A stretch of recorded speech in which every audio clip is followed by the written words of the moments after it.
स्वागत छ हजुरहरूलाई सरोज वाटिकामा। म फेरि आज हजुरहरूलाई यो फाइलोडेन्ड्रन प्लान्ट्स देखाउँदैछु।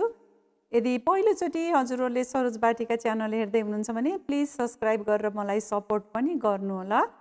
मैले अहिले हजुरहरूलाई यो फाइलोडेन्ड्रन प्लान्ट्स देखाइरहेको छु। हेर्नुहोला हजुरहरूले, मैले यसलाई यहाँ डेकोरेसन गरेर यहाँ लिभिङ रुममा मैले राखिरहेको छु र मैले हजुरहरूलाई यो प्लान्ट आज यसको विषयमा देखाउँदैछु र अहिले यसरी मैले डेकोरेसन गरेर यहाँ राखेको छु र यो एकदम नै हेल्दी राम्रो पनि देखिएको छ।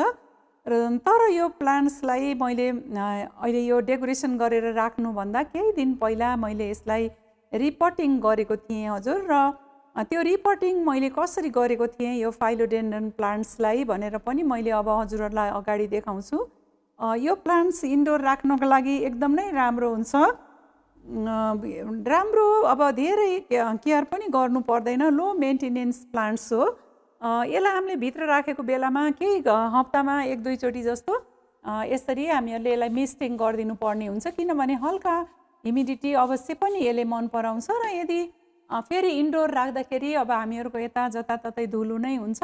धुलो छ भने एउटा यस्तो सफ्ट खालको यस्तो क्लथ लिएर, पुरानो ह्याङ्कीहरू भए पनि हुन्छ, र यस्तो सफ्ट खालको लिएर हामीले फेरि हल्का मिस्टिङ गरिसकेपछि यसलाई यसरी पातहरू हामीले पुछेर सफा गऱ्यौँ भने अवश्य पनि एकदमै राम्रो देखिन्छ। र धेरै लो मेन्टेनेन्स प्लान्ट्स भएको भएर नै मैले हजुरहरूलाई देखाएको छु र अगाडि रिपोर्टिङ गर्दैछु। हजुरहरूले त्यो पनि हेरेर इन्जोय गर्नुहोला। र यहाँ यसरी हामीले डेकोरेसन गरेर राख्दाखेरि राम्रो देखिन्छ इन्डोरमा। हजुरहरूले हेर्नुहोला यसलाई। यो फाइलोडेन्ड्रन प्लान्ट्स एकदम नै राम्रो छ र फाइलोडेन्ड्रन्सको भेराइटीहरू हामीहरूले इन्डोर राख्नलाई लो मेन्टेनेन्स प्लान्ट्स पनि हो र एकदम राम्रो पनि हुन्छ।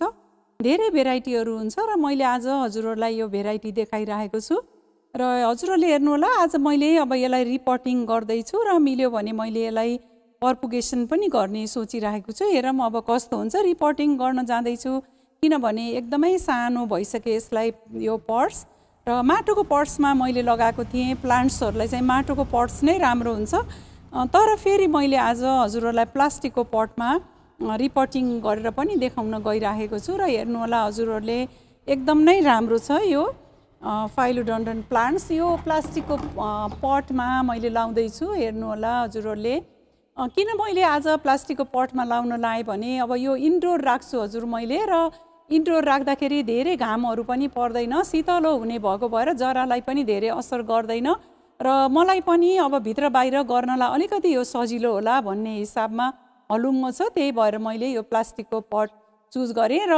प्लान्ट्स फेरि ग्रिन पनि छ र यो व्हाइटको कम्बिनेसनमा पनि राम्रो देखिने भएर अहिले अब हामीहरूलाई अप्सन पनि भयो यो पट्सको, त्यही भएर लाउँदैछु। यसमा प्लास्टिकको पटमा होल चाहिँ हामीले अलिकति धेरै बनाउनु पर्ने हुन्छ।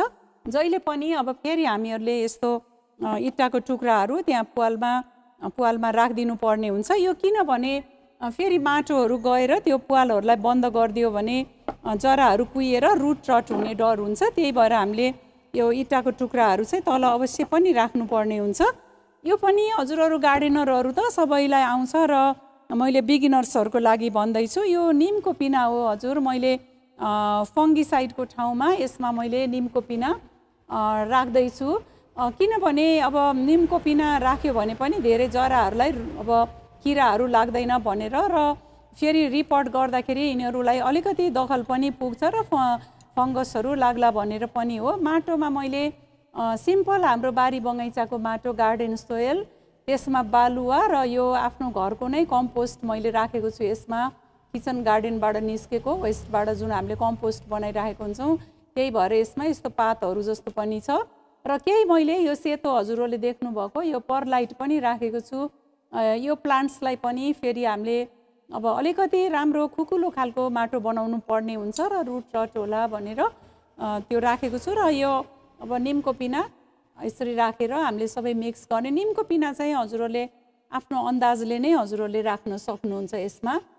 अब जति माटो छ मैले अब कति भनौँ, कम्पोस्ट चाहिँ मैले 50% गार्डन सोयल 40% कम्पोस्टमा मैले बालुवा मिसाएको थिएँ हजुर 10%। त्यसरी नै मैले यो माटो तयार गरेको थिएँ र अब मैले हजुरहरूलाई यसमा माटो भर्छु पहिला। गमलामा माटो भर्छु र वेल ड्रेन खालको माटो त प्रत्येक प्लान्ट्सहरूलाई चाहिने हुन्छ। त्यही पनि अब यो भेराइटीहरू किनभने यो ग्रिन प्लान्ट्स हो र फेरि जराहरू रुट रट हुने एकदम नै चान्स हुन्छ। मैले यसरी माटो भर्दैछु र मैले फेरि अब यसबाट अब यो प्लान्ट्सलाई पनि निकाल्नु पर्ने हुन्छ। म पट्स चाहिँ नफोड्ने भनेर भनिराखेको छु। हजुरहरूले हेर्नु होला एकदमै सानो 8 इन्चीको यो पट्स हो, सानो पट्समा र मैले सानो बिरुवा ल्याएर लगाएको थिएँ। अहिले एकदम नै हेल्दी भयो र यो नफोरिकन मलाई फेरि अरू प्लान्ट्सहरू लगाउनु पनि हुन्छ। म यसलाई निकाल्छु किनभने मेरो माटो राम्रो थियो, यो अवश्य पनि आउँछ नै होला जस्तो लाग्छ मलाई। सजिलैसँग आयो पनि हेर्नु होला हजुरहरूले, यसको पनि माटो एकदम नै हेल्दी खालको माटो थियो र अब जरुरी पनि परिसकेको थियो मलाई। जरा त यसको सानै छ, हुन त अब अलिकति सानो पट्समा पनि लगायो भने फरक पर्दैन र मैले अलिकति झपक्क खालको बनाउन मन लागेको भएर अलिकति ठुलो अब मैले लिएर आएको छु हजुर यसको पट्स। मैले अब यसलाई पर्पुगेसन पनि गर्ने भनेर यहाँबाट निकाल्न त खोजिरहेको छु। अब यो साइडबाट मैले अब सानो यसरी नि छुट्याएको छु हजुर यसलाई। यसरी छुट्याएर मैले हजुरहरूलाई भने अब यो आज मैले रिपोर्टिङ र यसको फेरि मैले पर्पुगेसन पनि गर्छु भनेर। अब यसमा हजुरहरूले हेर्नु होला रुटहरू राम्रै छ। अब यति भएपछि यत्रो नै लिएर आएको थिएँ मैले किनेर यसलाई र अब अहिले त्यति धेरै नै भयो। मैले फेरि यसलाई एउटा सानो पट्समा लगाउँछु हेर्नु होला हजुरहरूले। यसरी हामीहरूले यो खालको भेराइटीलाई पर्पुगेसन गर्ने पनि हुन्छ र अब मैले यसलाई रोपेर फेरि हजुरहरूलाई देखाउँछु। धेरै जस्तो माटोहरू पनि मैले झिकिसकेको छु हजुरहरूले हेर्नु होला यसमा। अब यति माटो चाहिँ यो अब मदर सोइल अब यति राखिदिएको छु र यो जति पनि फेरि यस्तो पुरानो खालको जराहरू छ तिनीहरूलाई चाहिँ केही हामीले काटिदिनु पर्ने हुन्छ। यसरी हामीले काट्ने हुन्छ, यो पुरानो जरालाई यसरी काटेर निकालिदिनु होला। यसमा त धेरै छैन, त्यही भएर यो खालको जरा नराम्रो खालको जरालाई काटेर अनि हामीले फेरि राम्रोसँग लगायौँ भने यो अझ पनि ठुलो हुन्छ हजुर। यो सानो भएर गमला त्यस्तो भयो, यो प्लान्ट्स अझ पनि ठुलो भएर आउँछ, झपक्कै नै हुन्छ यो प्लान्ट्स। र नपुगेको फेरि हामीहरूले यसरी माथिबाट फेरि माटो पनि हाल्दै हाल्दै जाने हुन्छ।